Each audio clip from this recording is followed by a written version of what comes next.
turn on, tune in, drop out. Well, I feel very fine. And I see flashes of color. There's violet, and yellow. I see a lot of violet and yellow. Everything is in color, and I can feel the air. I can see it. I can see all the molecules. Intro. Yes. Sveiki žiūrovai atvykę į Echo Spektrą ir šiandien nuostabus epizodas su fantastišku muzikos prodiuseriu, kuris yra atsakingas už turbūt jūsų mėgstamiausius gabalus, kuris dažnai lieka už kadro, už mikrofono, už garsiakalbę. Labai džiaugiuosi galėdamas jums pristatyti šiandienos pašnekovą, muzikos prodiuserį, dainų autorių, kompozitorių, garso inžinierių Gytį Valicką. Labas. Ačiū už tokį gražų pristatymą. Ačiū labai, pavyko, džiaugiuosi, kad pavyko. Šiandien esam nuostabioji tavo studijai. Ar studija turi pavadinimą? Ne, žinok, kažkaip tai, kažkada galvojau apie tai, kad reiktų sugalvoti pavadinimą ir užklijuoti ant durų tenai, bet ant durų jau yra užklijuotas kabineto numeris. Tai... Kabineto numeris. Kabineto numeris, taip. Man atrodo, ta žinutė iš Švedijos, kurią parsivežėjai. Leave your ego at the door. Jo, čia būtų super. Bet nelabai skambus pavadinimas, per ilgas. Jo. Ir taip, žodžiu, džiaugiuosi, kad esam šitoj studijai. Turim nuostabius instrumentus aplinkui, turim nuostabią garso sistemą.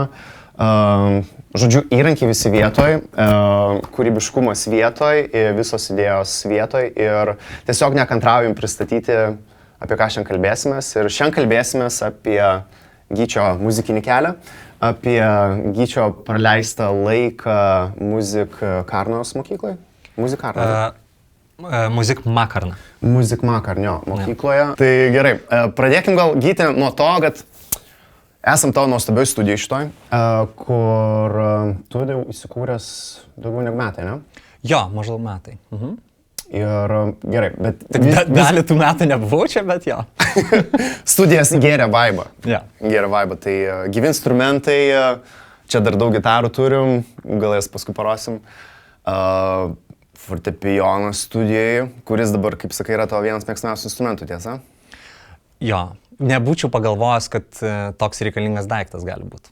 Atrodo, visur yra tas garsas, ne? Bet vis dėlto ne toks. Gal laikas pagalvoti apie fortepijoną bute? Gal reikalingas daiktas? Tikrai taip. Jo, nes namie, žinai, įsigroja ir tada čia jau gali rašinėti. Aš mačiau, jo, namie būna tokie mini fortepijonai ir šiaip aš pianinų gerbėjas, tai marketplace dažnai, žinai, būna.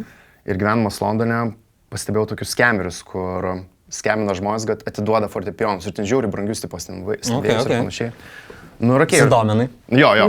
Žinai, ko nesudomintų turėti fortepijoną. Ir ten tipo stendėjus, kabinetinis, jis per pus mažesnį negu šitas tavo ir jo ten kaina 500 svarų. Ir aš iškart skaičiuoju, pervežimas tipo Londone, čia pas mane į butą tipo tilptų, aš čia turiu kontraktą dar metam tipo šitam bute, galiu dar tipo panaudosiu aš tą stendėjų, žinai, rašysiu kažką. Nu ir ten, tipo, pradedi kalbėtis ir prasideda, kad jo, čia tema tokia, kad mirė mano ten brolis ar sesė ir, tipo, atiduodam šitą fortepijoną vos nemokamai, tipo, suraskit pervežėjus. Nu ir paskui ilgai bendrauju, supranti, kad čia skemas ir taip istorija apie tai, kaip ant ko muzikantai, žinai, ant kokio skemo gali užšokti, tai aš užšokau ant fortepijono skemo. Viskas yra gerai, žinok, aš ir reverbė man buvo, kad kelis kart stebėjau ten kokį nors LA2A ir žiūriu, Lenkijai parduoda 800 €, Teletronics, žinai. Ir toks, reikia bandyti ir paskui žiūri skelbimą po 2 valandų nebėra, bet atsiranda Vengrijai, tas pati nuotrauka, ta pati kaina. Visada Eastern Europe, ne? Įsivėlė. Ja. Nu, nice. Gerai, tai Gyti, gal šokim prie muzikos ir... Esi vienas prodiuserių, apie kuriuos kalbėjom per pirmą podcast epizodą su Normu Tulevičiu. Masteringo inžinierium Normu Tulevičiu. Ir mes tada kalbėjom apie lietuvišką songwritingą ir kas yra lietuviška muzika, nagrinėjom. Ir Normantas paminėjo tave kaip vieną iš pavyzdžių žmonių, kuris keičia lietuviškos muzikos veidą. kuris daro tą lietuvišką muziką melodingesnę, jos kokybę kelia. Ir... Linkėjimai Normantui. Jo, linkėjimai Normantui. Man atrodo, gal aš labai norėčiau padaryti podcastą, kur va tokio Avengers susirenka, žinai. Apskritas stalas, susirenka Avengers visi Lietuvos muzikos ir mes šaudomės apie muziką, Labai apie gera idėjas, mintis. apie viską, jo. Tai Būtų labai ilgas podcastas.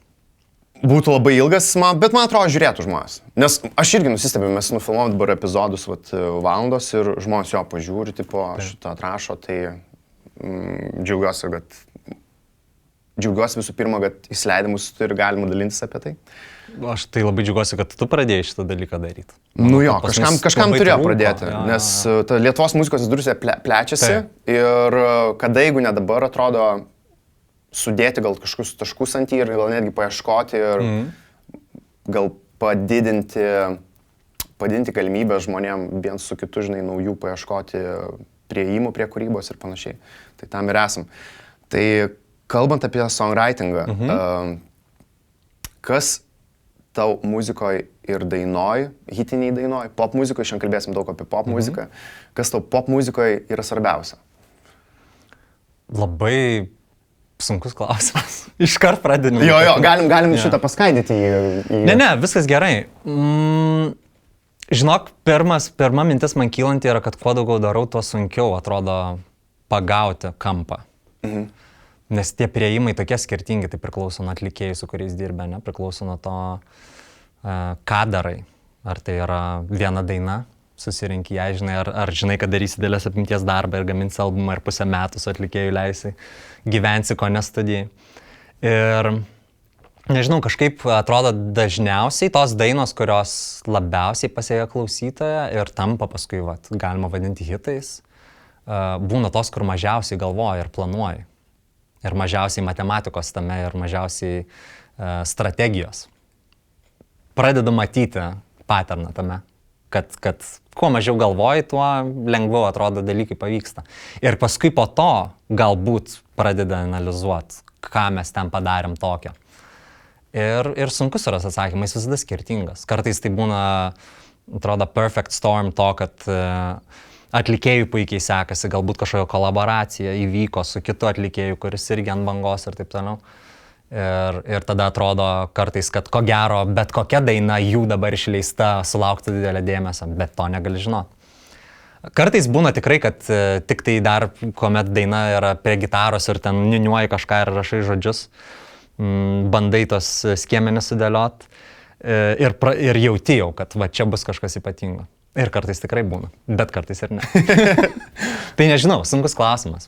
Skamba, kad tavo darbas yra ta magija kažkaip tai vaikytis ir pabandyti ją uždaryti į kažkokį puodelį, ne? Gerai pasakei, yra tas tikrai. Manau, kad jo, žinai, kai dirbi su atlikėjais, ypač kai kuri kartu su atlikėjais, tame yra tiek daug psichologijos ir tai yra ir intimu, ir trapu, reikia turėti kažkokį ryšį, ne, pasitikėjimas, kad būtų. Ir jo, viskas tada tampa prasminga. Kažkokie ieškojimai, kurie nenuveda prie rezultato, bet jie tampa dalimi to rezultato, prie kurio paskui nueini, ne? Turi padaryti galbūt daug neteisingų pasirinkimų tam, kad prieitum prie teisingo. Tai labai vertinu visas detalės tam procese, jo. Labai vėl daug irgi magija plus kelionės motyvas, kur ta kelionė tave veda ir sukuria tą magiją. Ir ta kelionė nežinia, kur nuves. Kaip sakai, vieną dieną atrodo gali dirbti ir gausi daug visokių nesąmonių, bet po savaitės tas supranti, okei, šitas veikia. Taip, tikrai taip. Ir užtruko laiko iš tikrųjų, aš atsimenu, kad labai ta koncentracija visada į maksimaliai gerą rezultatą, perfekcionizmas, dar kažkas, tie dalykai, kurie kaip ir labai gerai, bet kartais ir labai negerai. Užtruko tikrai man laiko, kad galėčiau lengviau žiūrėti kartais į etapus, kuomet, šiandien per visą dieną nepadariau nieko apčiuopamo, nieko kažko, ką pavadinčiau, kad rezultatą turiu. Bet jau pasitikiu tuo, kad viskas gerai. Taip turi būti, tai yra proceso dalis. Dėka galbūt kartais savaitės visiškai neproduktyvios, kitas pirmadienis bus geriausia diena karjeroje. Jo. Ir šitas nusiteikimas šiaip labai man patinka ir padeda ir visada skatina ir visus, su kuriais susitinkam studijai dirbti. Pradam dieną nuo minties, kad galbūt šiandien parašysim geriausią dainą savo gyvenimuose. Jo, man irgi labai patinka ryte atsikelti ir affirmationus pasidaryti ir jau, man atrodo, pusę metų darau affirmationus, kad šiandien bus geriausia diena gyvenime. Nu, žinok, dienos gale taip ir vyksta. Veikia. Taip ir vyksta ir man atrodo, tas dėkingumas kūryboje ir studijoje yra labai svarbus momentas. Būti dėkingam už galimybę tą kurti, už įkvėpimą, nes viskas atrodo, ta muzika yra iš kažkur iš aukščiau, kur tu transliuoji, esi sėdėtojas, kuris gaudo tą ryšį ir transliuoja ir gaudai tą magiją. Tai... Jo, tikrai taip. Žinoma, kad yra, ta prasme, kaip ir bet kokioj srityje turi daug įrankių. Įgūdžiai auga su laiku ir taip toliau. Tu žinai priėjimus, žinai, jau esi patikrinęs, kas veikia, kas neveikia. Labai smagu atrasti kažką naujo. Aš visada labai stengiuosi iš kiekvieno proceso mokytis. Ar tai yra atlikėjas, kuris užpildo arenas ir turi daug žinių ir įgūdžių vienokių, ar tai yra atlikėjas, kuris pirmąsias savo dainas tik daro. Kiekvienoje situacijoje randu ką išmokti. Tai jo, visi tie dalykai paskui sugula į kažkokias žinias, bet vis tiek tos magijos yra daug. Daug kažko neapčiuopamo ir kažko, ką sunku numatyti. Tai kalbant, Gyti, apie tavo muzikinį kelią. Jis prasidėjo, jei neklystu, 2015-16, kada su savo solo aktu Echoes debiutavai. Ir tuo laiku, ar pajautėjai, kad buvo momentas, kur supratai, okei, dabar jau visą galvą esu paniręs į muziką ir tai dabar bus, tai darysiu jau dabar personaliai ir iš to gyvensiu ir tai bus mano kelias. Šiaip su tokiu nusiteikimu gyvenau, kiek save atsimenu. Žinok, buvau dar mokykloje ir naktis leisdavau prie kompiuterio ieškodamas informacijos, kažką domėdamasis, neturėdamas dar nieko. Net mikrofono jokio, bet jau buvau tame. Tikrai užtruko laiko, kol tie įgūdžiai pasivijo kažkokius norus, kuomet gali pradėti su kažkuo dirbti ir kažką realizuoti. Bet jo, 16 metai, berods 16 metais buvo Donato Montvydo albumas išėjo. Jei neklystu, Black, ne? Jo, jis buvo didelės apimties albumas, ten daug dainų, virš 20, dabar net neatsimenu. Ir tai buvo pirmas albumas, prie kurio aš dirbau kaip prie viso albumo. Tai, ką prisimeni iš to laiko? Ką išmokai, kokios patirtis, kokios pamokos? Praktiškai kiekvieną dieną buvo kažkas naujo, nes tai buvo, ta prasme, tai tikrai buvo man labai nauja patirtis ir dabar, kai pagalvoju, didelę dalim net nebuvau galbūt tam pasiruošęs, bet didelis entuziazmas ir darbštumas, manau, kad toje vietoje labai labai padėjo. Tikrai parom sėdėjau. Buvo dalykų tokių, kur žinau, kaip noriu padaryti, bet dar turėjau ieškoti, kaip padaryti ir nežinojau. Wow, labai įdomu. Buvo įdomu atrasti tos dalykus. Aš bandau nusikelti tą laiką. 2016 metai, Donatas Montvydas, vienas didžiausių Lietuvos artistų. Ir Gytis, Echoes, kažkaip susieina su Donatu Montvydu ir dirba prie vieno didžiausių ir tuo laiku, man atrodo, vienų kokybiškiausių leidinių lietuviškų. Kaip tai gavos? Prasidėjo tai viskas nuo to, kad susitikom studijai ir aptarėm, kad pabandykime padaryti kažką. Nebuvo minties, kad jau darom albumą ar kažką didelio. Ir padarėm. Buvo viena daina, Donatas buvo ją jau pradėjęs ir norėjo, kad aš pasimčiau visus takus ir pažiūrėt, ką aš galiu tam padaryti. Atsimenu labai gerai, kad buvom čia vakare susitikę, sėdėjau iki ryto, tą pačią naktį ir gal 7:30 ryto išsiunčiau, ką padariau. Klasikinė istorija. Ir tada nuėjau miegoti ir po kelių valandų atsibudau visas entuziazme, atsidarau e-mailą ir iš Donato buvo laiškas, kad žiauriai patinka, dirbam. Tai buvo labai, labai svarbus momentas. Ir viskas, ir tada pasileidom tiesiog taip greitai, jau ten iškart po kelių dienų pradėjom dirbti ir realiai buvo daug labai ieškojimų tam albume, buvo net kalbant apie stilistiką, išbandėm ir Donatas, ta prasme, su visu savo profesionalumu drąsiai ir užtikrintai nėrė į tai, ko pats niekada iki tol nebuvo bandęs ir taip toliau, tai buvo daug ieškojimų mum abiem ir daug atradimų. Tai tikrai, labai vertinga patirtis. Ką dabar girdžiu, tai galima vadinti overnight success story, nes taip ir vyko. Jo, manau, kad kaip ir bet kur kitur turbūt yra labai daug kažkokių tai sėkmės elementų, ko gero, buvimas reikiamai vietai, reikiamų metu, turbūt irgi dalis yra to. Tikrai man pasisekė ganėtinai iš karto pradėti dirbti su atlikėjais, kurie turi klausytojus. Jo, tai kalbant apie atlikėjus ir skirtingas kolaboracijas, esi atsakingas už vieną, mano manimų, sėkmingiausių kolaboracijų lietuviškos muzikos istorijoje. Tai Gegužis su Roku, Monika ir Vaidu. Papasakok tokioj situacijai, kur turi 3 didžiausius lietuviškus artistus. Koks yra priėjimas prie dainos, prie gabalo ir kaip paskirstyti, kad vienas atlikėjas nebūtų per daug nupentas į dešinę, kitas į kairę, kaip viską palikti vidury, dėmesį sukoncentruoti ir kaip pasidalinti tą prožektorių šviesą dainoje. Jo, daina šita prasidėjo, tai buvo vienas iš tų atvejų, kuomet ne studijai, neformalioje aplinkoje irgi išvažiavam į sodybą su Roku ir jo gitaristo, Mato Ligeika. Ir 3 tiesiog susėdom vieną vakarą ir parašėm tą dainą. Visą nuo iki, jinai per vieną vakarą gimė tenai.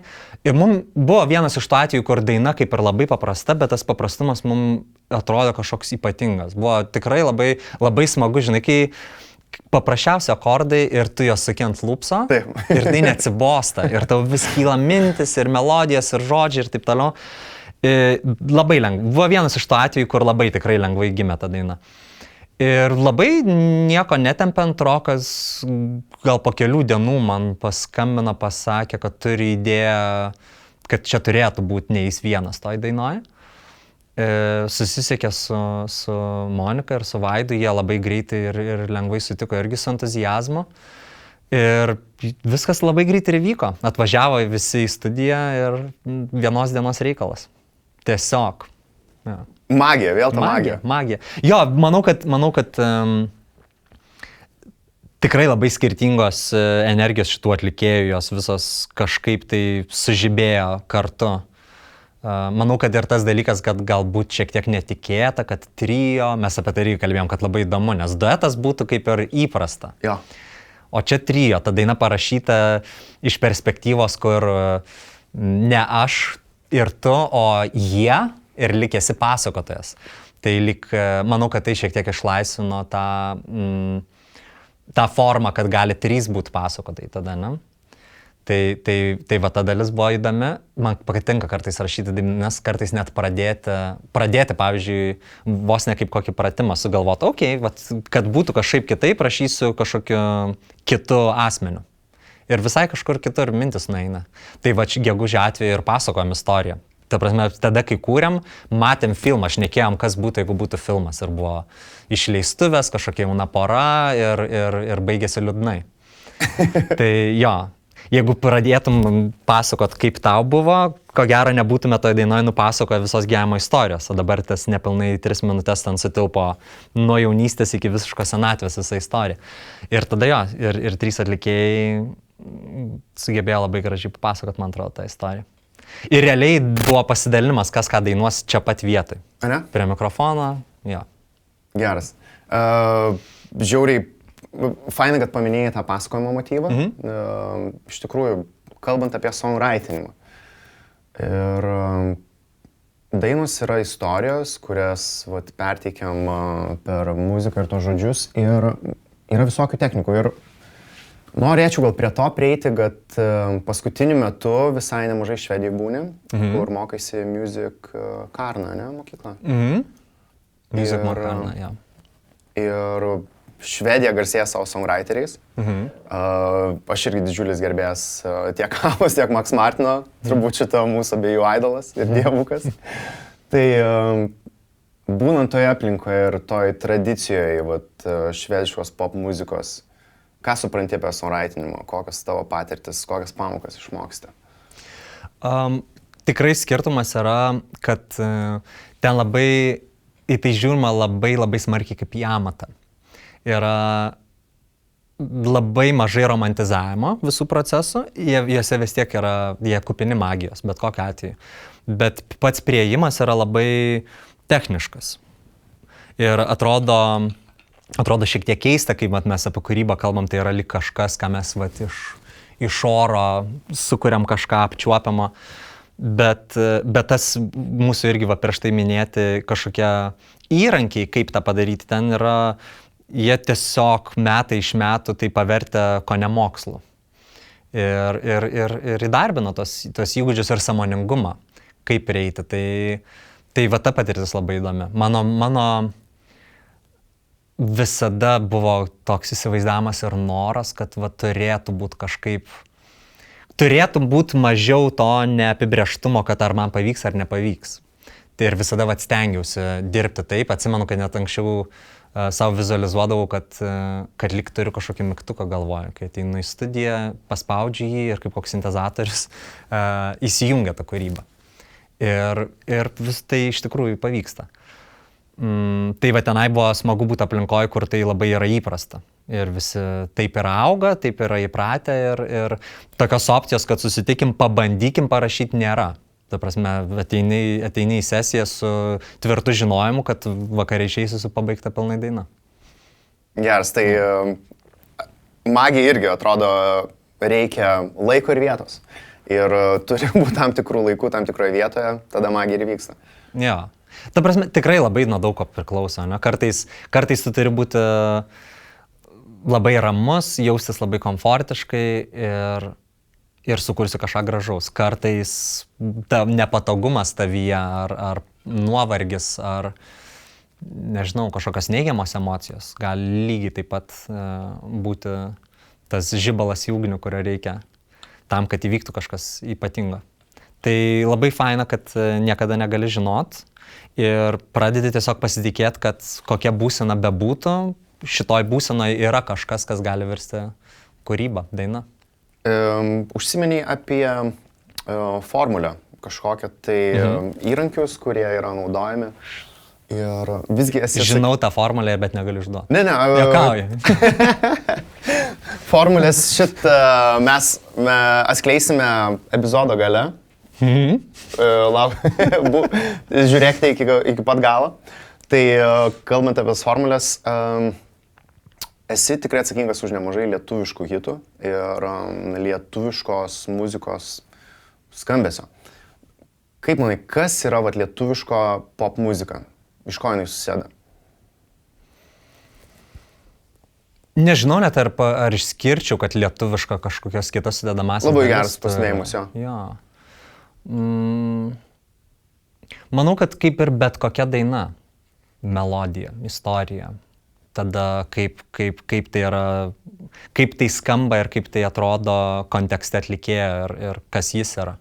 Kartais būna, net ir pasaulyje turim pavyzdžių, didelių sėkmingų hitų, bet jie atrodo ganėtinai trumpalaikiai. Kartais man toks įspūdis susidaro, kad parašė kažkas labai gerą dainą, bet galbūt galėjo tą dainą nebūtinai tas atlikėjas atlikti, kuris atliko, galėjo atlikti bet kas ir galbūt kažkas kitas būtų labiau ją ištransliavęs kaip savo. Tai manau, kad šita dalis irgi labai svarbi. Ir manau, kad pas mus Lietuvoje labai daug yra atlikėjų didelių ir sėkmingų, kurie patys kuria. Manau, kad tai yra labai didelė sudedamoji dalis, kodėl tai atrodo organiška, kodėl tai autentiška, jo, būtent. Tai nežinau. Visada labai sunku atrodo, kokį atlikėją pažiūrėsi, taip ta jo formulė skirtingai atrodo ir dėliojasi. Manau, kad esmė jo būti organišku ir autentišku. Ar tu esi atlikėjas, kuris kuri pats savo, ar tu esi dainų autorius, kuris dirbi su kitais. Mano patirtyje aš labai stengiuosi su atlikėjais dirbdamas maksimaliai įsiklausyti, ką jie sako, ką jie nori pasakyti Ir bandom tiesiog surasti būdus, kaip tą ištransliuoti, žinai, gražiausiam natom. Užuot bandžius kažkokius žodžius ar istorijas įdėti kažkieno lūpas. Wow, žiauriai gera citata. One for the books. Gyti, kalbant apie industriją ir nesenai praėjo Grammy. Kas tau įsiminė iš Grammy? Aš žinok, dar nežiūrėjau. Okay. Aš negalėjau tą dar vakarą. laiko, ne? Aš nežiūrėjau, aš mačiau dalis kažkokias, bet dar viską nepažiūrėjau. Tarkime, Tai negaliu pasakyti, Jo, kas įsiminė. praeitų metų atlikėjai. Buvo, žodžiu, labai spalvingas vakaras. Man atrodo, per pastarosius 4 metus, kiek žiūrėjau, spalvingiausias. Nes, žinai, yra foto iš kokių 20-ųjų, kur nufotkinti dalyviai Grammy ir ten yra ir Metallica, ir ten Britney Spears, ir raperiai, ir atrodo visiems yra vietos. Ir pastaruoju metu, per COVID ypač, gal pasirodė, kad pasidarė muzika labai homogeniška, ganėtinai vienoda. Ir tie žanrai kaip ir skirtingi, bet iš esmės skamba panašiai. Tai šiais metais, ką bent pastebėjau, tai kad buvo vietos visiems nuo singer-songwriters, Chappell Roan, iki pop ikonų, Sabrinos, iki raperių duečių, iki Kendrick Lamaro ir atrodo visiems užteko vietos. Koks tavo yra požiūris į skirtingas pop spalvas? Ar turi kažkokią žanrą? Žinok, nuoširdžiai ne. Ir šitas būna klausimas vis dar labai aktualus, pavyzdžiui, Švedijoje einant į sesiją su žmonėms, su kuriais iki tol nedirbai. Tai pradedi nuo to, ką labiausiai mėgsti daryti, visi pasidalina. Ir aš nuoširdžiai mėgstu viską daryti. Tas turbūt yra įdomumas šitam darbe, kad kiekviena diena gali būti labai skirtinga. Dėl to, kad dabar viskam yra vietos pasaulyje, labai sutinku ir labai džiaugiuosi. Ir šitas yra jau kurį laiką. Atsimenu, kai paauglystėje atsimenu, kad visą billboardą kelis metus valdo David Guetta su kažkuo, tada kelis metus viskas, ką Timbalandas darė, dabar viskas vienu metu. Tai yra labai įkvepiantis, manau, dalykas, ypač kuomet studijai bandai kažką eksperimentuoti, tu gali nesijaudinti, kad tai bus nesuprasta, kad tam nėra vietos. Dabar manau, kad gali būti ramus, kad tikrai yra auditorija, kuri domisi būtent tuo. Ir vienintelis klausimas bus, kaip jie pasiekti, bet gali daryti viską ir gali daryti užtikrintai, atsipalaidavęs, ir kas vėl veda prie to, kad gali būti autentiškas tu.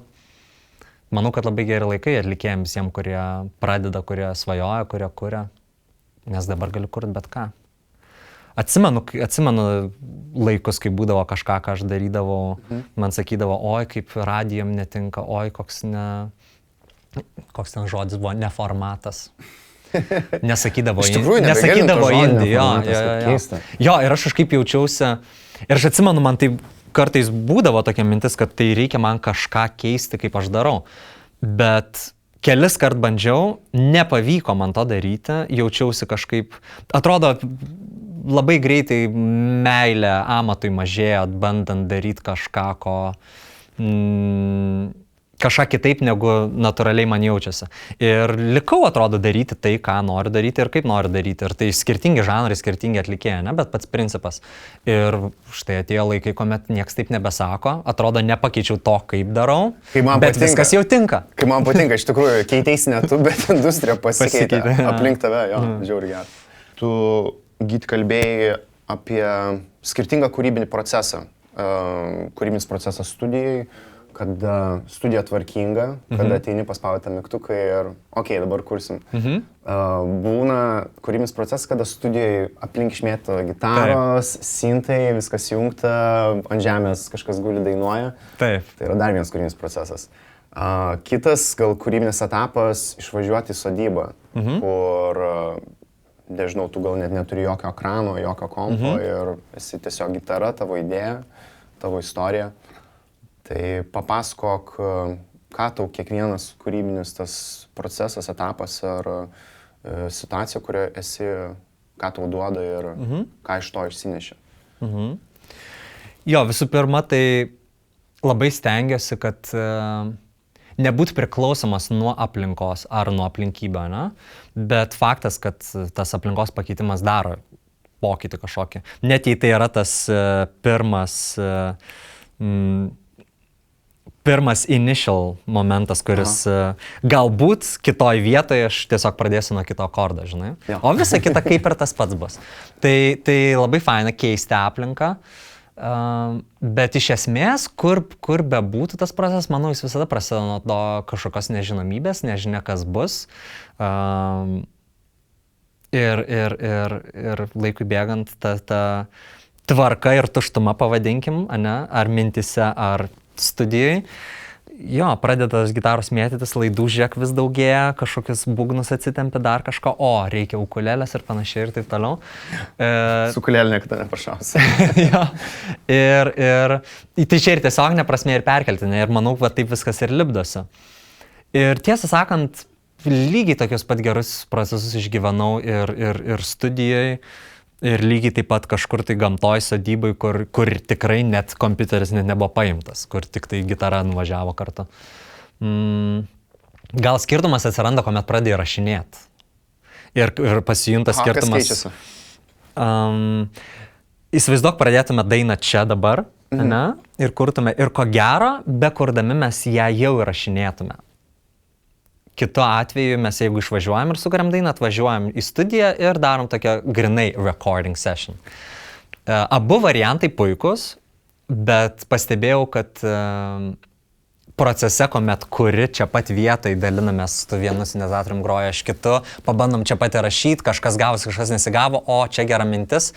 Gaunasi kažkokia keista dėlionė, kuri iš pradžių chaotiška, bet joje tiek daug žavių atsitiktinumų, kartais klaidų, kurios lieka galutiniam rezultate. Ar tai pavyzdžiui, tikrai turiu tokių dainų, kur įrašyta yra su gitara, kuri visiškai mano kelionė mažytė tokia gitarytė. Dabar jinai Švedijai manęs laukia.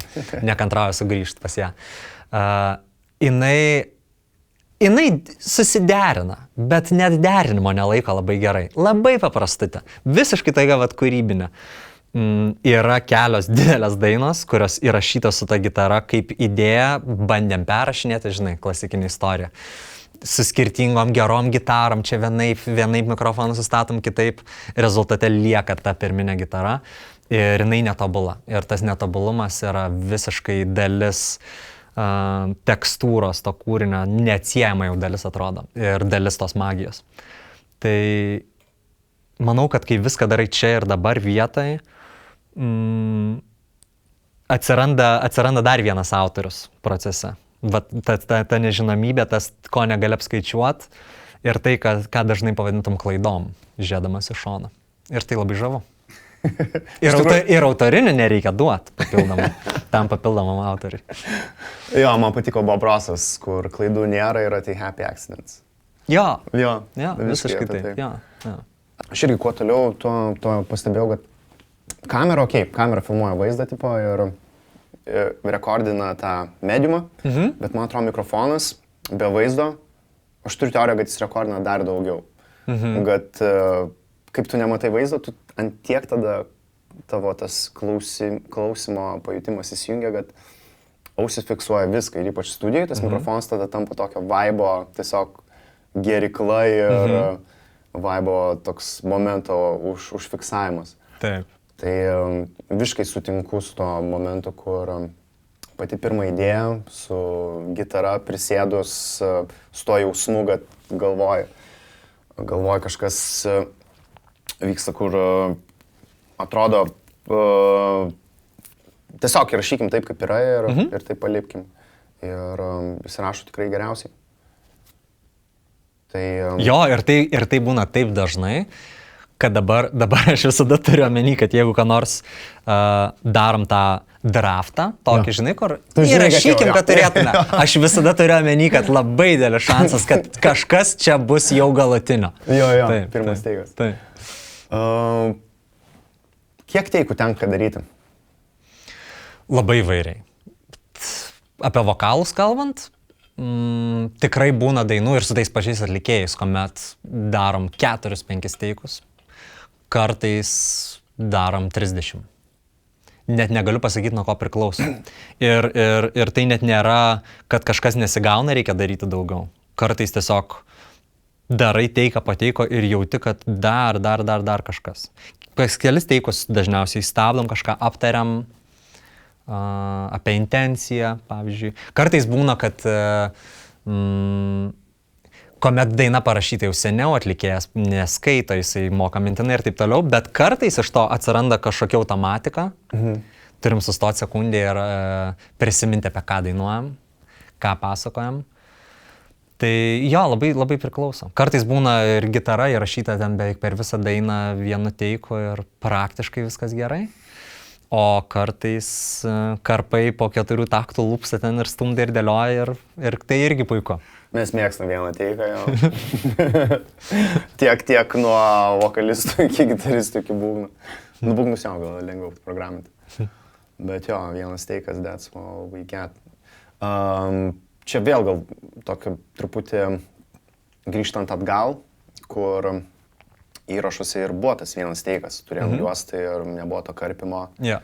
Ir dabar girdint visą tavo istorijas apie magiją, apie tą pirmą teiką, atrodo, gal čia ir yra teisingas būdas įrašinėti. Gal iš tikrųjų mums nereikia ten kompinti iš 20-30 teikų, tobulą teiką. Gal čia mūsų įrašyta mūsų DNR, žinai? Aš suprantu mintę, bet tuo pačiu aš nenorėčiau, kad tai būtų. Nenorėčiau, kad grįžtume prie to. Manau, kad ta prasme faktas, kad galėdami daryti daug tų teikų, ne, ir kažką keisti, karpyti ar kompinti, sujunginėti ten juos tarpusavyje, taip galų gale tai yra geresnis rezultatas. Jeigu daina reikalauja to, kad norisi daug tos žavios netvarkos ir netobulumo, tu turi tą teiką vieną. Bet gražu, kai yra gražu ir tvarkinga. Ir kartais tos tvarkos tikrai norisi. Estetika jau. Taip. Ir švara ir estetika pati savaime jau yra irgi kažkokia spalva. Ir dabartiniai muzikoje tai tikrai labai aktualu. Tai Kitas dalykas, įgūdžiai, aš kartais esu pagalvojęs apie tai, jeigu gyvenčiau tose laikose, kuomet į studiją papulti reiškia, kad turi jau turėti kontraktą su didžiulė įrašų kompanija, tai yra didžiulės investicijos, tavo vienas nepavykęs teikas reiškia išmesta juosta ir taip toliau. Daugybė žmonių, kurie dabar daro muziką, įskaitant mane patį, ir daugybė žmonių, kurie daro nuostabią muziką, ko gero tais laikais nebūtų net atėję iki to taško. Ir turėtume labai daug praradimų, manau. Labai įdomus kampas, iš tikrųjų, tai pažiūrėti. Labai įdomus. Fainai, tai gal kalbant apie estetiką ir gal iš tos techninės pusės, kas tau padeda estetiką pasiekti, kokie įrankiai? Tai kalbant apie pluginus, apie, nežinau, tavo darbo etiką, kas tau padeda tą estetiką išlaikyti? Pirmas dalykas, tai sakyčiau, minimalizmas, nusiteikimas minimalizmui visom prasmėm. Tai yra ir aranžuočių prasme, tai yra ir procesinimo prasme vokalų, pavyzdžiui. Ir kartais tai nereiškia, kad tenai bus 3 pluginai, kartais jų būna daug. Bet kiekvienas dalykas esantis turi turėti prasme. Ir kartais būna bekuriant, kad turi kažkokių takų, kažkokių padų užgrojęs, kurie labai gražus. Bet aš viską labai negailestingai šukuoju, jeigu kažkas man nėra ten būtina, tai to dalyko ten ir nelieka. Manau, kad taip ir susideda paskui ta estetika ir ta švara. Visada buvau šalininkas minimalizmo visose srityse. Ir kuomet yra mažai elementų, kiekvienas iš jų turi vaidmenį ryškesnį. Galim pristatyti pagrindinį veikėją šiandien studijos, minimalistinį mini stalą. Tai yra viskas, apie ką yra Gyčio produkcija. Turbūt, jo, pagrindiniai įrankiai, kurių reikia ir nieko nei per daug, nei per mažai, ne? Jo. Žinai, šiais laikais. Ta prasme, čia viskas tavo ant pirštų galų yra. Ir žinoma, kad dideli dalykai kartais yra labai reikalingi. Bet ne vienas sykį buvo, kai šitas didžiulis fortepijonas dainoje pagroja vieną natą bose. Ir tai yra, to užtenka. ir tai yra Jo, geriausia būtent nata. tai, ko Taip, reikia. taip, Jo. Taip, Jo, nepakeistų joks VST pluginas. taip. Kaip pasibaigia šitas monitorius? Kodėl toks setupas yra, Gyti? Labai nenorėjau sėdėti įlindęs į kompo ekraną, kuris yra priešais akis. Tai va čia visas atsakymas. Visi mes to nenorim, jo. Visas atsakymas. Jaučiuosi, žinai, toliau, vat irgi kaip kalbėjom, toliau nuo to vaizdo ir tada arčiau prie garso, sėdėdamas taip. Jo. Man labai davė tokį įkvėpimą metakiniai, kai pasirodė ir kai aš pradėjau matyti tuos reviewsus, kur, swipina pluginus, ten takelius kerpa su rankom, bet pasirodo, kad kol kas nepasteisino. Biški gimmick dar. Jo, biški gimmick. Kalbant apie technologijas ir ateitį, kiek susiduri su AI muzikoje? Pats nieko nesubandęs. Susidarimas man buvo toks, kad irgi va Švedijai turi kelis kolegas, kuomet daina pitchinama kažkam, pavyzdžiui, atlikėjai, o įdainavęs vyras, tai pakeičia tiesiog balsą. Tai mano tiek to susidarimo. Daugiau kaip ir nieko. Manau, kad visi tie svarstymai dideli, ar čia pakeis žmonės, neteks kažkas darbo. Manau, kad tai taps tuo, ko jau ko gero ir tapo, tiesiog dar vienu įrankiu, kurį turi pasirinkimą naudot arba nenaudot. Bet kažkaip šitoj srity nelabai įsivaizduoju, kaip tai gali pakeisti žmonės, nes viskas prasideda nuo to, kad žmonės nori kurti. Žinoma, kad yra kažkas, kam reikia rezultato ir nesvarbu kaip jis pasiektas, ne? Tai ta dalis bus. Bet manau, kad rašantiem dainas ir kuriantiem neturėtų būti baisu. Dėl AI. Mano tokia nuomonė. Jo, aš irgi manau, kad vis ir podcast, ir šiaip kūryboje grįžtam prie tos temos, kad visų pirmoje vietoje yra žmogus ir žmogus nori klausyti ne robotų, žmogus norėtų klausyti turbūt žmogiškų istorijų. Tos istorijos, gal istorijom visai nieko sugeneruoti. Ir, kaip sakai, iš kažkokios perspektyvos pažiūrėti, gal iš kito asmens, paieškoti naujų kampų. Taip. Jo, būtent įrankis, ne? Čia, žinai, kaip buvo, kai buvo momentas, kuomet Splice'as taip užvaldė viską. Kad Grammy nominuoti su sample produceriais. Ir visur girdėm tą Splice ir tiesa, tai atidarė labai daug durų kažkam, kas gal nebūtų tuo apskritai užsiminėjęs. Bet viskas gerai, nuo to tik tai dar daugiau muzikos. Ta prasme, jeigu kažkam nepatinka, nieks neprivestas to klausyti, nieks, man atrodo, nuskriaustas neliko ir kažkaip viskas dabar toro susinormalizavo. Bent jau mano dabar patirtį ir žmonės, kurie aplink mane, visi nori grot ir kurt. Ir jo, Splice'as tiesiog tapęs vienu iš įrankių. Tai Gyti, kalbė apie tuos gyvus instrumentus. Atrodo, kad kaip ir sakei, tavo setupas yra mobilus. Tu gali tiek kurti su vienu kompo ausinėm ir, nežinau, lydi klavą. Tiek tau patinka su viena gitara kurti, tiek tu turi visus instrumentus studijai. Tai kada pasirinki ką ir kas išlaisvina labiau? Kai išlaisvina ir vieną, ir kitą. Kartais labai smarkiai. Ta prasme, koks jausmas geras yra sėdėti ten kur nors traukinys su ausinėm ir laptopu, net be MIDI klaviatūros. Ir pajusti, kad sukuri kažką, kas yra gražu ir kas jaudina. Ir suprasti, koks esi laisvas, nereikia nieko. Lygiai taip pat yra labai faina grįžti į studiją, kur yra visos galimybės ir visi įrankiai ir naudoti jas visus. Ir kartais jie pasufleruoja, kuo taps daina. Na? Kartais tu nežinai, kad apskritai ten bus gitara toj dainoj, kuri gimė prie fortepijono. O jinai ir atsiranda, nes jinai po ranka ir tu pabandai. Tai visgi apsimoka turėti instrumentų studijai? Aš manau, kad taip. Ukulėlės reiktų kiekvienam. Ukulėlės aš neturiu. Išsivežė. Bet ukulėlė kartais atkeliauja, kai jas reikia. Taip. Kada reikia. Manau, kaip ir bet kas yra po ranka ir jeigu tu esi nusiteikęs eksperimentuoti, bandyti, klysti ir atrasti tokiu būdu, tai labai, labai smagus tie atradimai. Žiūrėk, prie tavęs yra šitą būgnų mašinytę, kišeninę. Pažiūrėk, koks žaislas. Visiškai absoliučiai niekam nereikalingas. Atsimeni nieko verta Donato Montvydo dainą? Jo. Būgnai visas bytas padarytas yra. Padariau su šitą mašinytę. Labai fainai, labai šitą norisi žaisti.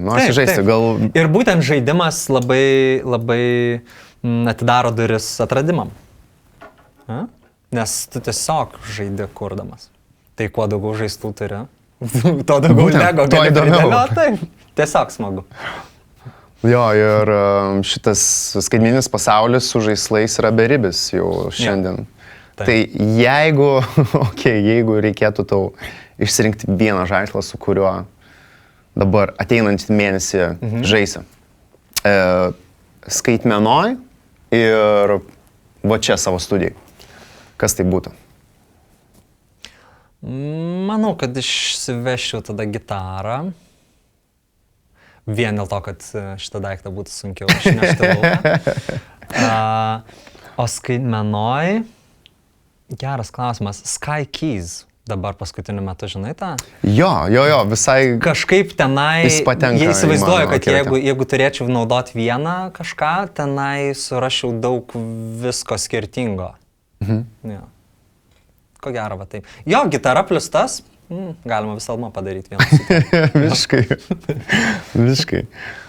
Ir Gytė, vis dažniau tave pasiseka scenose sutikti, ne vien už garsiakalbio ar mikrofono ribų, bet vis dažniau išbėgi į sceną ir dovanoji nuostabius pasirodymus.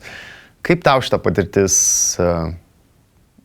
ką atvėrė ir kaip jinai keičiasi, kaip keičia tavo požiūrį į kūrybą, kai jau dabar gali gyvai pamatyti, kaip to dainas ir kūrybą priema ir pajausti, kai tu ją transliuoji. Taip.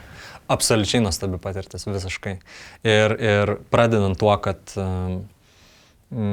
dalintis scena su atlikėjais, su kuriais tiek laiko praleidžiam studijai ir čia atsiradęs didžiulis santykis,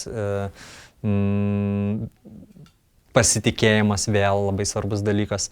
Ir tada tą, ką darom čia tarp keturių sienų ir džiaugiamės va tik keliese, tada kartu tuo pasidžiaugti ir, žinai, prieš didelį auditoriją žmonių labai nuostabus jausmas. Labai išvien einantis, tiesą sakant, su tuo, ką aš darau, kuriu, nesijaučiu, kad ten yra kažkokia kita mano dalis, toks tęstinumas man jaučiasi. Tai atrodo, va, lygiai kaip išeidamas iš studijos į sceną einu ir tenai man pasitarnauja kažkokie įgūdžiai ir patirtis čia sukauptos, lygiai taip pat grįžtu čia, jausdamas, kad, okei. Žinai, tas toks didžiai, žinai, kaip sako, kai išsibando dainas ir tikrina, ar BPM-as tas, ar ne tas, taip smarkiai neanalizuoju, bet tikrai, va, yra tas dalykas, tu jauti tą pulsą, matydamas tos šimtus ar tūkstančius žmonių priešai save. Ir kitą kartą gal darydamas dainą visai mintis ir kils. Atsimenu, kad tas veikia. Tas kikas įstojęs tai vietai, visus labai judino. Jo. Nėra tie dalykai. Tu pats scenai nuolat būni ir net nebejoju, kad tai įtaką daro, ne? Daro visiškai įtaką, jo. Pradedi iš tikrųjų žiūrėti kitaip į... kiek kitaip, bet... Tikrai pradėjo truputį tą formulę gal dainos, šiek tiek kitaip žiūrėti. Jo, atrodo tiesiog papildai, ne? Jo. Tas žinios papilda viena kitas, jo. Labai faina. Juolab, kad aš ir kuriu, ir savo muziką, ir taip toliau, ir tokia laikau vis dar, bet jau ramiai miegoti nebegaliu, norisi realizuoti viską. Wow, kaip mums pasisekė. Tai epizodą žiūrovai pirmą kartą turbūt išgirsta apie kažkokią ateinantį Gyčio solinį releasą? Aš daug kuriu, va dabar paskutinė daina, kuri išėjo su Roku Jan, jo albume yra irgi labai spontaniškas, gražus nuotykis gavosi, kai tiesiog kūrėm kartu ir baigiam sesiją, neturėdami posmą, ir Rokas išeidamas tiesiog sako, pabandyk sukurt, ką tu norėtum savo sukurt. Ir mane paliko. Ta aš ir padariau. Ir štai daina. su dideliu atlikėju ir galiu dabar džiaugtis jo auditorija jau turima ir pilnom salėm atvykęs į koncertą. Tai tas labai labai įkvepia tikrai. Ir vėl tai yra toks artimas dalykas tam, ką aš darau su kitais atlikėjais. Galbūt dėl to nesijaučiu kažkaip labai užsispaudęs, kad nedarau kažko tai, ką norėčiau daryti, nes man bet kokia kūryba, ar su tavim, ar su kažkuo kitu, ar su savim, yra ta pati kūryba. Ir tie patys atradimo džiaugsmai ir... Quincy Jonesas yra gerai pasakęs, kad ego yra visko... Ego is the killer. Ir rest in peace Quincy Jonesas, tikrai vienas geriausių producerių, bet man atrodo, ne šito goldinė taisyklė ir auksinė pamoka visiems, nes iš tikrųjų studijai to ego jau nebegali likti ir nesvarbu, kas yra, kokie žmonės, tai ta kūryba ir magija, žinai, neturi vardo ir nežino, ką metų, kokia lytis, tai kokia galų galia rasė, tai smagu jo girdėti. Tikrai taip. Dabar, kai šitą pasakai frazę, taip, viena iš studijų Švedijų, kur dirbo prie įėjimo durų, kabo plakatas, ant kurio parašyta Leave your ego at the door. Ir ypač šitoj industrijai, kur iš tikrųjų, aš visada, kai pagalvoju apie artistą, aš gal pagalvoju, Freddis Mercury's. Ir jisai turėjo labai aiškę scenos personą ir turėjo tiesiog žmogaus personą, kada jis ant scenos jis buvo visiškai kitoks. Ir iš esmės be ego artistas, man atrodo, šiek tiek žavesio praranda. Tai tas ego kūrybiniam procese tikrai negali dalyvauti, bet scenoje ego, man atrodo, svarbus. Visiškai sutinku. Jo, mes dažnai tas ego, kai mes sakom, turim omeny kažkokią neigiamą prasmę, bet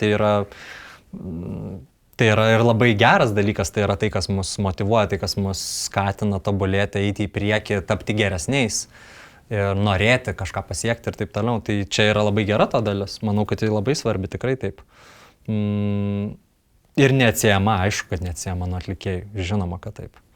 Jeigu to nebūtų, manau, nebūtų tos varančios jėgos stengtis daryti vis geriau, daugiau, eiti į didesnės sales, leisti geresnės dainas ir taip toliau. Manau, kad tai labai svarbu.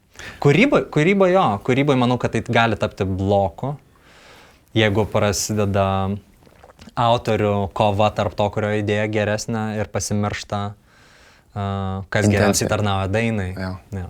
Tai va tą vietą jo reikia būti sąmoningu ir atsargiu, tikrai taip. Ar Gyti turi kažkokią tai rutiną prieš kūrybinę sesiją? Kažko labai konkretaus ne. Dažniausiai taip yra tiesiog nusiteikimas. Nusiteikimas, kad vėl būsiu atviras idėjom, bandyt kažką, ko galbūt nesuprantu, galbūt kažkas, kas nebūtų mano pirma idėja, bet jau kažkas kitas pasiūlo. Ta prasme, daugybę kartų jau įsitikinau, kad čia yra tai, kas mane labai džiugina, čia yra tai, kas verčia mane augti, tobulėti, mokytis. Tai geriausias dalykas. Pajusti kažkokioje vietoje, kad kažko nežinai, yra nuostabu. Šiek tiek gąsdint gali iš pradžių, bet nežinau, einant į daugybę sesijų tiesiog kalbėjome prieš tai, kaip Švedijai. Ta prasme, dabar mano gyvenimas yra tiesiog non-stopų sesijos ir kasdieną besikeičiantis žmonės. Vis nauji ir nauji žmonės. Ir visi jie skirtingi, visi turi savo patirtį, savo įgūdžius ir absoliučiai iš kiekvieno yra ką išmokti. Ir Gyti, man atrodo, dar neįvedėm žiūrovų į tempą ir mastą tavo sesijų Švedijoje. Tu dirbi su jūsų grupe, studentų grupė yra nemaža, ten berods kiek yra žmonių? Iš viso yra beveik 90 žmonių. 90 žmonių. Tai dabar tu papasakok tavo tokia casual diena Švedijoje. Ar tai yra tavo writing sessionai, bet kiek tu dainų parašai per dieną, gal netgi, nežinau, kaip tai vyksta? Jo, tai būna, dažniausiai mes rašom dainas gavę vadinamus lydus iš įrašų kompanijų, kuomet tu žinai, kokiam atlikėjui rašai, dažniausiai tai yra kažkokie rėmai žanro ir taip toliau. Kartais to visiškai nebūna, rašai ką tik nori, kas yra labai smagu irgi. Pirmadienis 10 valanda su studijoje ir praktiškai ties vidurnakčiu kažkur gal pabaigiam ir taip kiekvieną dieną ir tada šeštadieniais dažniausiai tęsiam irgi šitą tempą ir tada sekmadienį būni nusikalęs, bet būna dar, kad reikia pabaigti. Tai ne irgi studija. Wow. Tai tempai tikrai dideli. Tai ta prasme dabar lėčiausias standartas dainai tai 2 dienos. Kas yra labai greitai iš tikrųjų. Bet vėl, kuomet tu darbais daliniesi su daugiau žmonių, kažkaip tai neatrodo per greitai. Turim visiškai ir vadinam speed writing, kuomet 2-3 dainos per dieną. Wow. Aš turiu omeny visiškai pilnai parašytos su išieškotais lyriksais, su visu productionu, su visais suvedimais, visiškai pabaigti produktai. Jeigu kas nors man būtų šitą pasakojęs prieš kelis metus, aš būčiau galvojęs, na tai visiškas konvejeris ir tikrai ten jos magijos nelieka. Žinau, kažkodėl tai yra tenai, tame vis tiek yra ir laiko išieškoti dalykus ir išbandyti, suprast, kad kažkas netinka, kažką keisti. Viskas tas pats, tik tai, kad daug greičiau. Ta koncentracija daug didesnė, daug didesnis gal sąmoningumas sprendimų priėmime, kas 99 kartus iš 100 bent jau mano patirtį visada pasiteisina. Jeigu yra kažkas dėl kažko aš abejoju, kur aš grįžtu vėl ir vėl patikrint, ar buvo taip geriau, ar taip geriau, beveik visada tas pirmas variantas būna geriausias. Tai kuomet rašai labai labai greitai, tu kaip ir nebepasilieki savo vietos kažkokiam abejonėm. Sprendimus priemi čia ir dabar ir move on. Ir move on, jo. Ir kitas dalykas, kai padarai labai greitai, jeigu tai nebuvo geriausia tavo gyvenime parašyta daina, you just shake it off very easily. Nes po pietų tu jau rašysi kitą dainą. Geras. Wow, įkvepiantis tempai, įkvepiančios istorijos. Tai Gyte, labai ačiū. Kalbant apie tas greitas dainas. Dabar pagaliau žiūrovai sulaukia mūsų sesijos galo, kada išgausim ne formulę, bet pamatysim į sesijas. Atsidarysim sesijų, šiandien turim netgi apdovanosim 2 sesijom. Tai vieną jau dainą kalbėjai su Roku jūsų featas. Labai įdomus ir albume man jisai skambėjo, labai išdirbtai. Ar tai buvo dalis to, kad kūrei vos ne savo, tavo buvo įdėta indėlis, aišku, viso garso indėlis, bet tavo vokalas ir jinai turėjo tokį jausmą, kad ta daina yra, Echoes pratęsimas. Rokas featuring Echoes ir labai ryškiai, kaip pavyko tą garsą išgauti. Šiaip man ir pačiam įdomu būtų sužinoti atsakymą šitą klausimą, nes realiai viskas, ką aš kuriu, savo, šiaip ir su dauguma kitų atlikėjų, bet yra anglų kalba. Aš niekada nekūriau savo nieko lietuviškai. Tai man buvo kažkoks azartas, grinai sportinis įsijungęs, kai Rokas pasiūlė pasirašyti savo tos posmus, kas būtų, kaip aš skambėčiau kitoje kalboje, nes jaučiuosi. Ta prasme, žinau kaip tai, kokią įtaką tai daro kūrybai. Paprasčiausias dalykas, kaip skirtinga kalba. Nes tai nėra tas pats, kas, išversiu visas kalbas. Žinom, kad taip nesigauta. Tai yra visiškai skirtingas priėjimas. Ir buvo įdomu pačiam tai pabandyti. Ir jaučiuosi, kad pats kaip save jaučiuosi, kad nepamečiau to, kaip save norėčiau matyti, kaip save girdžiu. Ir buvo kažkaip, nežinau, tai įvyko labai labai greitai. Tada mes po tos sesijos išsiskirstėm su Roku, aš sukūriau, įrašiau, kitą dieną pasidinau į čia, įjungiau viską paklausyti ir visas nerimastingai ant sofos sėdėjau ir laukiau jo reakcijos. Jisai nieko neišsidavė beveik per visą dainą, kelis kartus tik atsisuko į mane taip pasižiūrėti, bet nežinau, ką jis galvos. Bet po viso to tiesiog džiaugiamės, high-five'inam, lakstėm čia ratais ir džiaugiamės, kad daina yra. Ir Ir jo, ir įsipaišė, ir albumo kontekste, nors jinai kitokia ir tamsesnė, bet... Tamsesnė, labai geras žodis. Jo. Mane kažkaip traukia prie tos tamsos, nežinau, kas yra. Gal ten dar daug slepiasi idėjų visokių? Ko gero. Tai labai įdomios bus sesijos, nes viena daina labai tamsi, o kita Viena daina, kurioje labai daug production elementų yra, o kita daina kaip tik priešingai, kurioje beveik nieko nėra. Tai fantastiška. Gal tada nieko nelaukiam ir... Let's go. Grėbiam.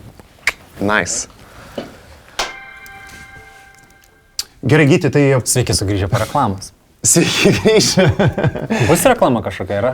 Kol kas dar neturim, bet... Kažką sugalvosim. Čia yra jūsų vieta reklamai, jeigu kas norėtų. Čia kažkur? Jo, vieta jūsų reklamai. Nice. Gerai, Gyti, papasakok dabar, ką mes čia turim per sesiją, kas čia per daina. Aptarinėjom šitą dainą, kaip tik tai galvojau, kad bus gal įdomu ir atsidaryti. Gegužis. Metų daina. Metų daina, wow. Metų daina, žiauriai faina. Labai smagu. Tarsi, mums tai labai patiko ta daina, kai mes sukūrėm. Buvo tikrai neįmanoma numatyti, kad tai patiks visiems. Labai smagu. Turint omeny, kaip viskas lengvai ir tikrai organiškai gavosi. Ir ta kolaboracija trijų atlikėjų ir viskas nuo dainos sukūrimo iki pačio įrašo. Viskas buvo be jokių trikdžių. Žinai, nebuvo nei vienos vietos, kur reikėjo sustoti ir galvoti kažkas, čia nesigavo. Kaip ir sviesta, ne? Buvo labai greitai. Ir daina yra tiesiog labai paprasta, kas yra visai įdomu. Nuo ko prasidėjo rašymas ir kokie elementai vedė dainai? Pats procesas, ta prasme, daina gimė nuo to, kad jinai buvo parašyta su gitara. Tai mes paskui studijai ir užfiksavom, tą draftą pasidarėm, kur buvo 2 takai gitara ir vokalas ir visa kita aplipdyta aplinkui. Bet tas visa kita tai realiai yra keli elementai. Labai nedaug, nes atrodo nieko daugiau ir nereikėjo, ypač kai 3 skirtingi vokalistai. Tų spalvų ir taip iš jų labai daug ir nieko po nieko slėpti nesinorėjo. Tai, ja. Tai nuo ko pradėjot konstruoti gabalą? Tai turint gitarą ir tą draftinį vokalą, kikas ir snieras buvo pirmi dalykai, kurie atsirado. Ar galėtume paklausyti, žinoma, kas buvo tas beisas? Ir kartu, kas sakė beisas, jo, ir kartu bosas, jo. Jo, tai prasidėjo nuo...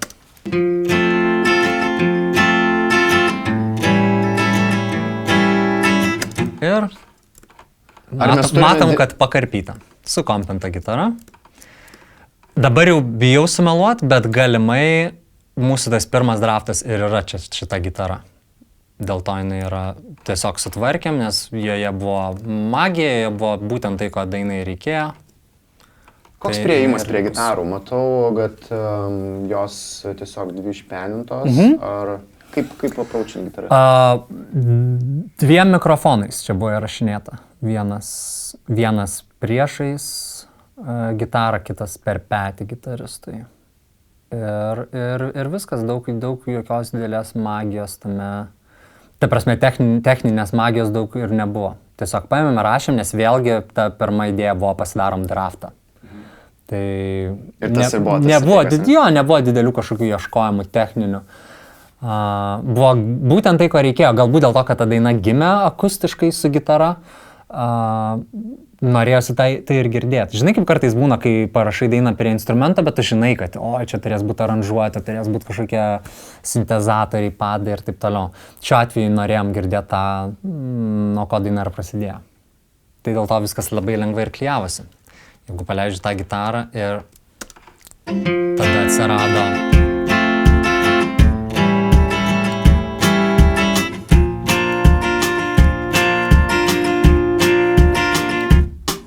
Ir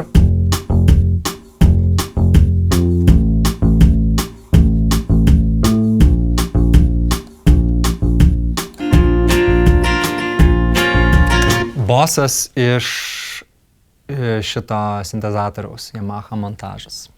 Tavo darbinis arkliukas, tiesa? Darbinis arkliukas, jo.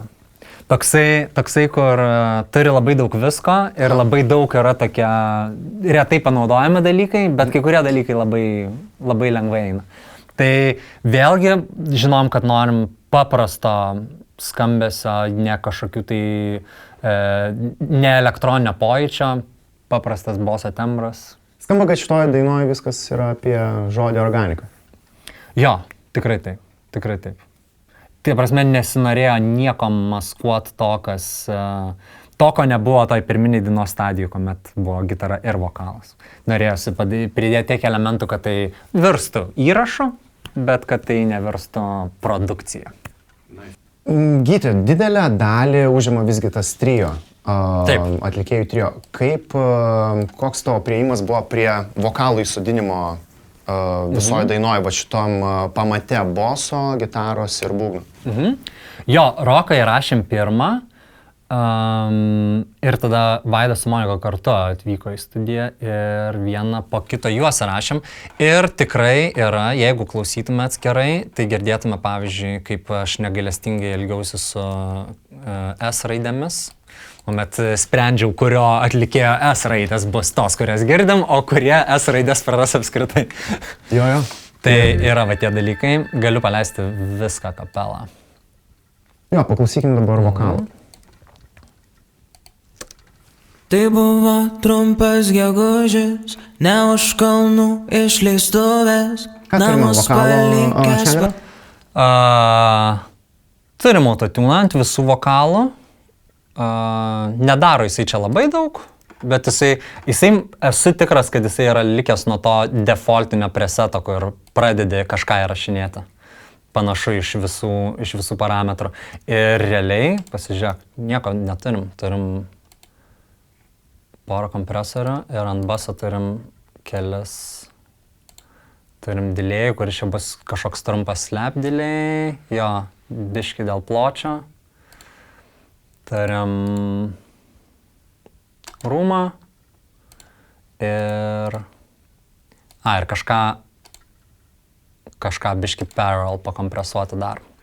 Ir viskas, nieko. Vėl šitas mikrofonas šitoj... Koks tai mikrofonas, Gyti? Manley Reference Gold. Šitas mikrofonas kontekste ypač va tokios dainos, kur nesiekėm labai ten to overcompressed, labai raiškaus garso in your face. Praktiškai nieko daryti nereikia. Va tokiam akustiniam kontekste skamba sodriai, šviesiai, gražiai. Ir su visais vokalais labai panašiai yra, man atrodo, ir Vaido, matau, kad ant Vaido yra kažkoks EQ vienu daugiau, ties priedainis yra dar ant basų, matau, kad uždėta daugiau dalykų. Trumpas gegužis, ne už kalnų. Priedainiuose matau, kad yra... Namus palikęs sparnus išskleis. Dar pasižiūrim, kas yra. Turėjo būti kromanas. Dar kažkokie reverbų ir delėjų biški yra, kurie užsaičeininti į sausą vokalo signalą, tam, kad išlindinėtų.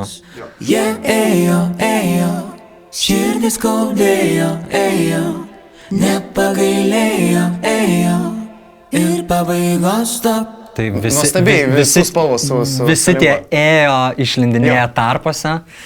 Ir konceptualiai tinka, ir pagal lyriksus tinka, ir kaip tik užpildo tas vietas, kurias turim, neįsibraudami į pačius lead vokalus. Jo, nes jeigu dėtume daug efektų tiesiog ant visų vokalų, pradėtų darytis košę, nes vėl 3 skirtingi vokalistai, norim girdėti visus 3 juos individualiai, jie dainuoja kartu. Kaip pavyko tą pasiekti, kad neklešino, nelipo vienas ant kito?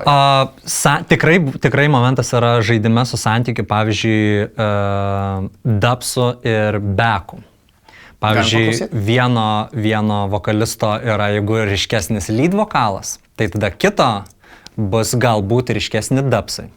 Viskas atranda savo vietą, tada erdvėje atrodo. Jo, paklausom. Jie ėjo, širdis skaudėjo, nepagailėjo, Smarkiai iškarpyti, kad nebūtų jau priebalsių nereikalingų. Dubsai, taip, tada. Šitam priedainį yra mažiau, kitose yra daugiau. Širdis skaudėjo, O, wow, kokie gražus. Galėtume vien dubsų paklausyti? Adlipsai. Jie ėjo, širdis skaudėjo. ir automatizuota vėl. Žodžiu, turbūt šitoj dainoj, kaip ir nemažai kur, bet daug žaidimo su atradimu vietos dalykų. Kadangi elementų nėra daug, bet norisi, kad jie turėtų savo charakterį ir nebūtų pasislėpę. Tai va daug žaidimo su tokiu ganėtinai brutaliu automationu, pavyzdžiui, ant šito adlipso. Galūnė smarkiai nutyla, kuomet lead vokalas tęsis ir taip toliau. Tam, kad kontekste viskas būtų vietoje. Širdis skaudėjo, ėjo, nepagailėjo, ėjo. Ir žaidžia tai Monikos, tai Vaido adlipsas. Kol Rokas ima solo pirmą planą, ne? Iš esmės praktiškai visi jie vienodai pirmam plane. Bet tada yra visokių detalių jo, kur pasigirsta tai vienas, tai kitas. Pavyzdžiui, dainos Bridge. Taip kaip yra, taip kaip yra. Šitoj daly. Taip kaip yra, taip kaip yra, taip kaip yra. O, wow, koks vakarėlis vyksta Kandakose. Vakarėlis vyksta. Ar galim pažiūrėti, kas nevyksta? Taip.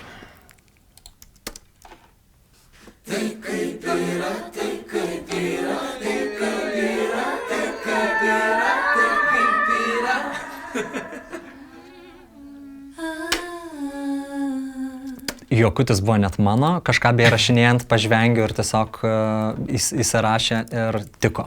Visiška atmosfera. Taip. Išleistuvių atmosfera. Visiškai taip. Tai visus adlipsus ir va šitus bekus įrašinėjom visiškai vakarėlio principu. Ta prasme, be jokio plano, ką reikia ir kur reikia. Po kelis kartus ir Rokas, ir Vaidas, ir Monika taip pat visą dainą nuo iki klausė prie mikrofono stovėdami ir tiesiog went crazy. Vaidinu. Jo. Ir ta prasme, visi trys puikus atlikėjai. Buvo labai lengva rasti, kas kur turėtų būti. Nereikėjo visiškai straglinti ir ieškoti, čia reikėtų, bet neturim kažko. Turėjom sočiai medžiagos. Kokie buvo iššūkiai mikse? Turint tiek nedaug dalykų, bet padaryti, kad viskas vis tiek... Tai ir buvo, iššūkis buvo atrasti va šitą santykį tarp jų visų trijų, kad neatrodytų, kad kažkas yra pagrindinis atlikėjas. Visi turi savo solo vietas. Rokas pradeda pirmą posmą, antroji posmo daly Monika pradeda dainuoti kartu, kitą balsą, antram posme Vaidas pradeda posmą, Monika taip pat kaip Roko posme prisidėjo, taip dabar prisideda prie Vaido, tada Monika turi savo solo momentą Bridge, liūdnoj daly, kur paminėtas išėjimas ir mirtis. O, wow, galim paklausyti. Aha. Po šitos dalies kaip tik ateina. Ir ką mes šį turim? Tiek daug gegužių praėjo, jie vienas kitą mylėjo, už ją anksčiau jis išėjo. Kadangi dainoje yra 2 posmai, labai norėsim Monikos turėti solo vietą irgi. Tai Monika šiuo atveju atlieka bridžą čia. Ir beveik nieko čia nėra daug daryti, išskyrus vieną keistą dalyką. Ne šitas takas, va čia.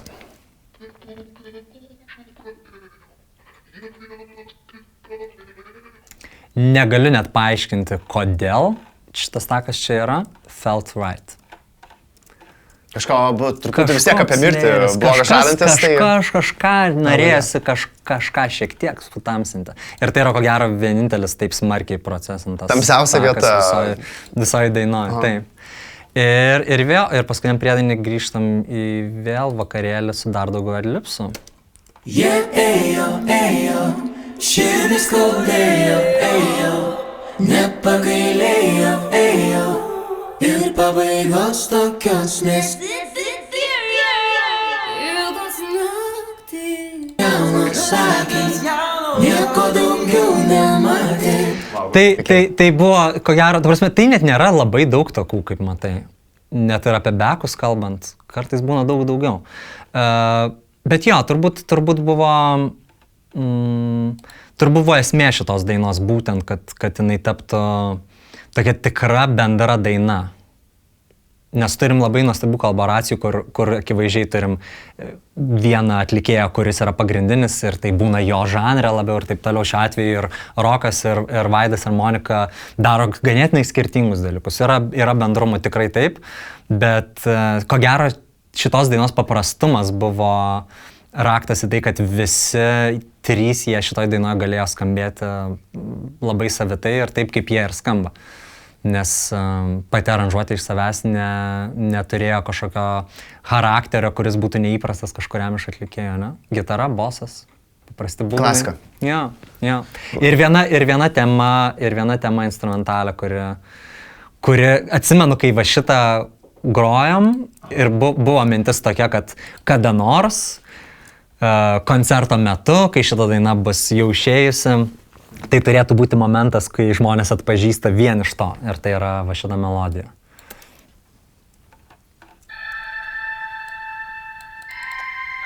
Ear Candy momentas. Labai paprasta. Kelios natos, kuri šiek tiek atkartoja ir melodija, kuri vokalė vyksta vėliau. Ir viskas. Ir jinai yra intro ir per visus priedainius dainuoja kartu. Tai va, o visi kiti elementai yra, realiai tai yra maži atmosferiniai dalykai.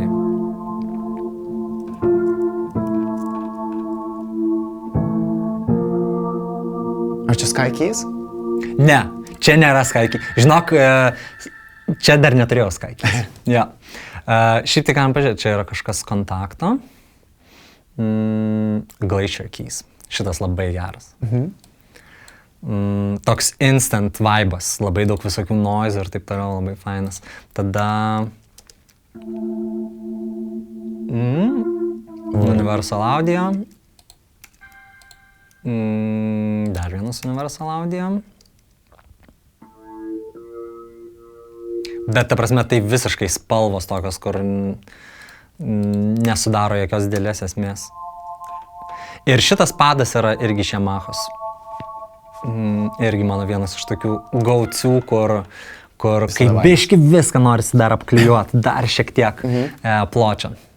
Ir viskas, ir visa kita yra tik tai perkusijos, ko mes dar neperžvelgiam. Visą kitą aptariam. Ką turim perkusijos dalyje? Priedainis. Tai va čia tirščiausiai yra tų perkusijų. Jeigu nusimtume, kikas nėra.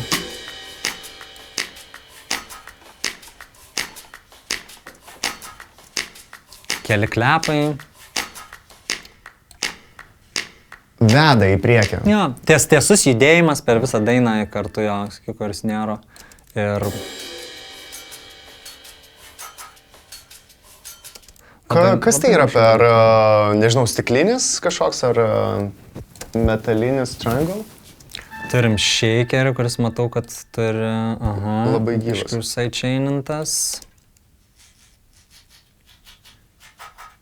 Aha, va šitas, pažiūrim, čia jau turbūt būsiu anksčiau pridaręs, labai mėgstu tiesiog kažkokį, žinai, paimti gražų garsą ir jį sugadinti. Tai tas čia yra padarytas, aš to dabar girdžiu, kad jisai buvo pitchintas žemyn, tik tai jis ko gero subouncintas, čia yra in place, dėl to nematom to. Ir turi va dar dinamiką truputį savyje, kas irgi turbūt tos gyvybės šiek tiek įpučia. Be to, va, turbūt yra va, pavyzdys, kaip va, tie kiekvieną atskirai klausantį elementą, jie tokie mažai darantis, bet kontekste, čia atrodo neturim daug, bet įjungiant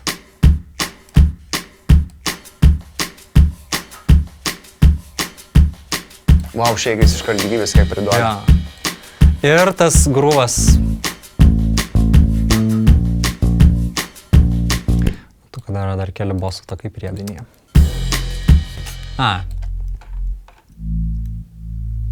Tiesiog duoti ekstra žemo, to, ko neturėjom posme, jo. Sub-bass. Taip, ir ta pati gitara per visą dainą eina. Taip. Kuri tau labiausiai įgyti vietą dainos patiko? Aš labai gerai atsimenu tai, kai mes rašėm ir parašėm va, tą vietą biržą dainos, kurį atlieka Monika, už ją anksčiau jis išėjo. Va šitą eilutę tokia kulminacinė, sakyčiau, ne? Ta prasme, daina prasideda nuo jaunystės ir toj vietoj, atrodo, turim visą istoriją nugyventą. Mano idėja, vėl galbūt kažkokia tamsa manyje, aš atsimenu, kad pasiūliau, kad ties šita vieta daina galėtų ir baigtis. Aš siūliau ir aš taip entuziastingai sakau, nereikia mums to paskutinio priedainio, pabaikim ties, čia bus labai netikėta. Vienas dalykas, daina truktų 2 minutės, kas, taisyklių nėra, bet nebūtų tokia ilga, bet esu tikras, kad ko gero nebūtų ir metų daina, jeigu būtų Rokas paklausęs šito mano patarimo. Tai realiai nieko nepraradom, ten yra graži ta pauzė, duodam erdvės ir svorio tai frazei. Bet manau, kad buvo labai teisingas sprendimas vis dėlto grįžti į... Visada geras sprendimas pakartoti priedainį 2 kartus. Taip. Geresnio sprendimo, man atrodo, songwriting'e dar neturi. Taip. Tai va šita vieta buvo tokia, aš atsimenu, kai nes mes vietoj kartu tas melodijas kūrėm ir žodžius rašėm ir tą parašys eilutės žinojom, kad jau daina yra. Ta prasme, istorija įvyko. Ir tada beliko šitie techniniai elementai. Tai perkelti tai į kompiuterį, padaryti tą aranžuotę. Ja. Geras. That's it. Labai simple. Labai simple ir gražu.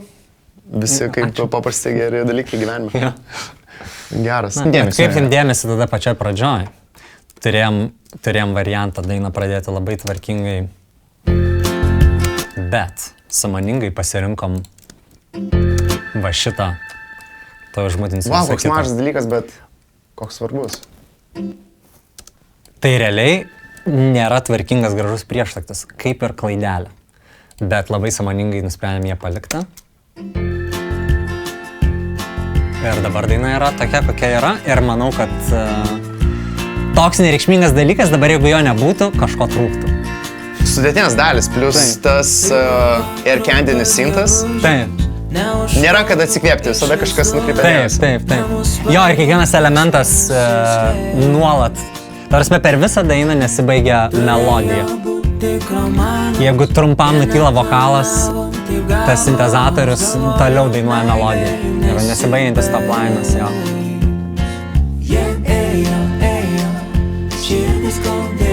Ir Gytė, ar pats mixing ir masterinį gabus, ar turi atskirą procesą, kur pasitikėjai? Darant dainą nuo iki, man tas mixinimas savaime tai darai. Ta prasme, tai yra proceso dalis, ne?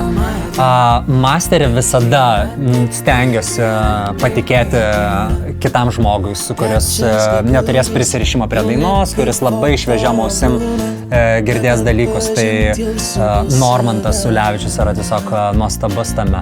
Tai jisai kaip ir daugybė kitų dainų mano daryto, šitą dainą irgi darė masterį.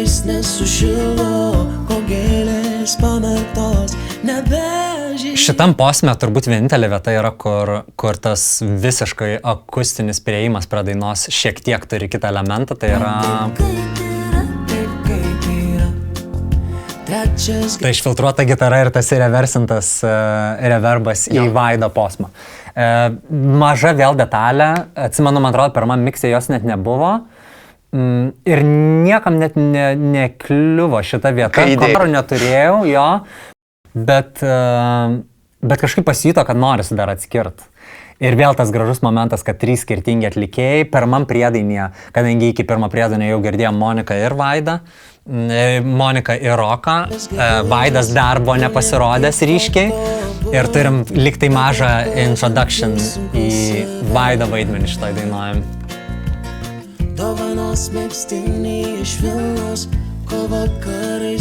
Ir ties antro priedainį jau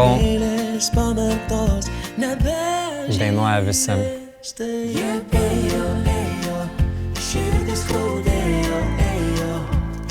Jo, visam šitam vakarėlyje visi plaukus pasileido, bet nei vienas taip smarkiai nepasileido kaip Vaidas. Jo, ir rašėm ten gal 12 takų ir jie tyliai, jie giliai, bet jie duoda daug energijos.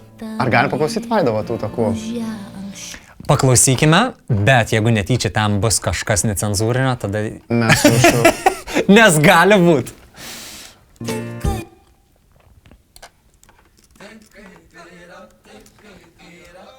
Radio Clean version. Radinė versija cenzuruota. Nebuvo. Buvo tiesiog tose teikose ir tose improvizacijose buvo visko, kaip kartais būna.